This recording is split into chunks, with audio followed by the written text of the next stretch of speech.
Joy.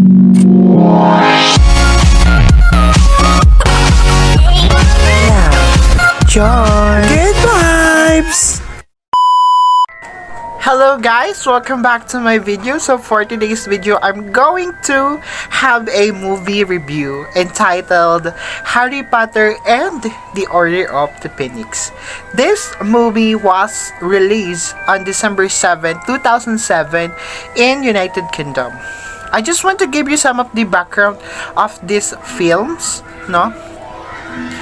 This movie is a 2007 fantasy film directed by David Yates and distributed by Warner Bros. Pictures. It is based on J.K. Rowling's 2003 novel of the same name. The fifth installment in the Harry Potter film series.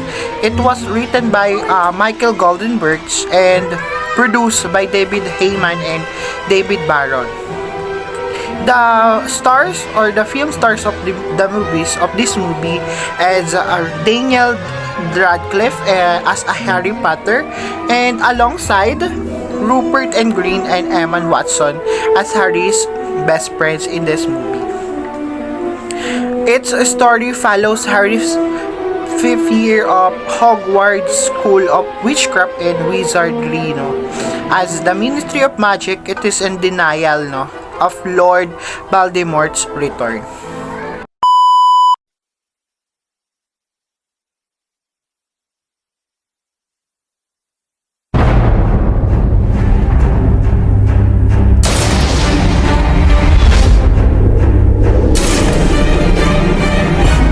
Years ago, Voldemort had huge numbers at his command. The evidence the Dark Lord's return is incontrovertible. You won't last 2 seconds if he invades your mind. I'm not weak! Then prove it. If Voldemort's building up an army, then I want to fight.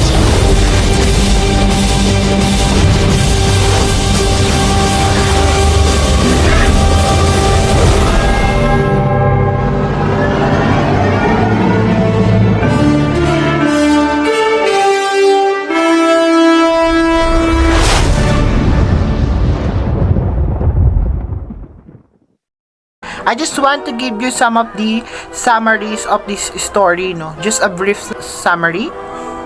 So for the summary, no? There is a boy named Harry Potter who lived on the place where he was growing up, and he just come from the unexpected death of a classmate. A rude battle with Lord Voldemort, and a summer spent writing letters to friends who have for some odd reasons gone. So as Potter returns to Wizardry School for another years of lessons, he's a little thief to make matters worse. And the new defense against the dark arts teacher called Professor Umbridge not only doesn't believe that Harry's allegations that Voldemort is on the loose, but she seems to take pleasure in calling him to the detentions. Ever since he was invited into the underworld or the magical world so many years. By now, if we know anything about this series, no, it is nothing as it seems, no. And the most unlikely characters have occult connections. And also there are so many surprises that have popped out on this movie. And you can also see some of the process of elimination on that movie, and you can also figure out who will surprise us next, no? For Harry, like many others leader, no, before him, even in this world, it is time for us to leave the nest and begin to work in the world. For the analysis of this movie, with their warning about the Lord Voldemort returns scoffed at, Harry and Dumbledore are targeted by the wizard authorities as an authoritarian bureaucrat slows his power at Hogwarts. As another year begins for Harry at Hogwarts Schools of Witchcraft and Wizardry, so the never-ending article, no, stating that he and Dumbledore or this si Sir Michael Gambon are insane, no? As the ministries try to invent new malicious lies about Harry's account of Voldemort's return, Hogwarts begin to change for the worse. And as the ministry sends in their cure for all the insanity. And this Professor Dolores Jane Umbridge, or si Imelda Staunton, she begins to inflict her rules and regulations on the student, and they begin to find that with her as their teacher, they'll never be for the outside world.